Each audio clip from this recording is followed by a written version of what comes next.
কবি অভিজ্ঞতা। সেদিন একটা অনুষ্ঠান বাড়িতে গিয়ে হঠাৎ একটা কথা কানে এলো, আমার শ্বশুর বাড়ি কিন্তু এরকম নয়, ওরা আমাকে বিয়ের পর চাকরি করার পারমিশন দিয়েছে। পারমিশন?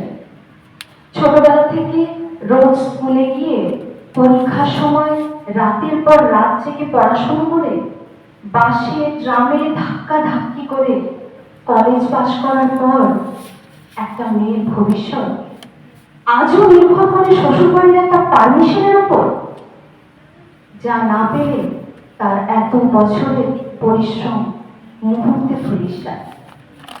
এই কথাটাই ভীষণ ভাবানো আমাকে। আমাদের চারপাশে তো এরকম কত মেয়েই আছে যারা ঠিক জানেই না কোন জিনিসগুলো তাদের অধিকারের আওতায় পড়ে, আর সেজন্যই অনেক পুরুষ গর্ব করে বলে বেড়ায়, আমি আমার বউকে যথেষ্ট স্বাধীনতা দিয়েছি। প্রতি বছর নারী দিবস আসে, সোশ্যাল মিডিয়ায় নারীর অধিকার ক্ষমতায়ন নিয়ে গাদা উচ্ছের লেখালেখি ভিডিও সবকিছুই চোখে পড়ে। কিন্তু এই সব কিছু থেকে দূরে দূরে ভিড় বাসে কোনো পুরুষের কোনো ছুঁয়ে যায় কলেজ পড়ুয়া কোনো মেয়ের বুক, অথবা রান্নায় নুন বেশি বলে সেদিন ভাত নয় বরের মার জুড়ে বউটির ভাতকে আমরা জানতেও পারি না। এরকম অনেক কিছুই অজানা থেকে যায় আমাদের। শাড়িতে হলুদের দাগ, চুল উস্কো খুস্কো, সারাদিন বাড়ির কাজ সামলানো পাশের বাড়ির মহিলাটি হয়তো এক সময় তাক লাগিয়ে দিতেন সবাইকে নজরুল দিদিকে।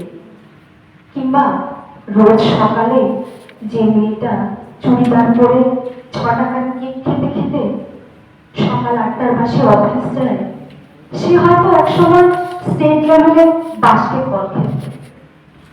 এই আত্মত্যাগের গল্পগুলো নিয়ে খুব একটা আলোচনা হয় না, কারণ এরকম তো কত হয়েই থাকে। নারী মানেই তো মায়ের জাত, তাই তাদের শরীরে মায়া দয়াও বেশি। সেজন্য ছেলে তাড়িয়ে দেওয়ার পরেও বৃদ্ধা মা আইনের দ্বারস্থ হন না, পাছে ছেলেকে পুলিশে ধরে নিয়ে যায়। একদিন যার পাতে নিজের ভাগের মাছটাও তুলে দিয়েছেন, তাকে কি করে দেখবেন লকআপের ভেতরে? বজ্রের ভাগিদারও সেই মেয়েদেরকেই হতে হয় বেশি। বহু বছরের প্রেমিক আচমকা একদিন অন্য কাউকে বিয়ে করে দিলে প্রেমিক ঠিকে নয়, প্রেমিকাটিকে লুকিয়ে বাঁচতে হয় সমাজের থেকে। নানা লোকের নানান রকম প্রশ্নে তাকে জের বার হয়ে উঠতে হয়। নানান লোকের নানান রকম প্রশ্নে তাকে হাঁপিয়ে উঠতে হয় প্রতিনিয়ত। স্যারের লোলুপ দৃষ্টি থেকে বাঁচতে স্লিপলেস করতে পারা কোচিং ক্লাসের মেয়েটা কখন যে জড়সড় ফুল হাতায় বদলে যায় কোচিং ক্লাসে কেউ টেরই পায়। একটু রাত অব্দি একটা মেয়েকে অনলাইন দেখলে মনটা ছুকছুক করে ওঠে একটু চান্স মেরে দেখতে। কিংবা পার্টিতে একটা মেয়ে একটু হেসে কথা বললেই মনে হয় সে হয়তো সিগন্যাল দিচ্ছে। তবে সব থেকে বড় সমস্যাটা হয় মেয়েরা একটা উঁচু পদে যদি একটা চাকরি জুটিয়ে ফেলে, অথবা সংসারের যে পুরুষ সদস্যটি তার থেকে একটু বেশি রোজগার করে ফেললে। মেল ইগো যে কি সাংঘাতিক জিনিস তা তখন হাড়ে হাড়ে টের পাওয়া যায়। অফিসের বস মেয়ে, ধুত, তা আদর হয় নাকি? রেস্টুরেন্টে খেতে গিয়ে বড় বিল মেটাবে? না, আত্মীয় স্বজন বন্ধু বান্ধব তার কি ভাববে?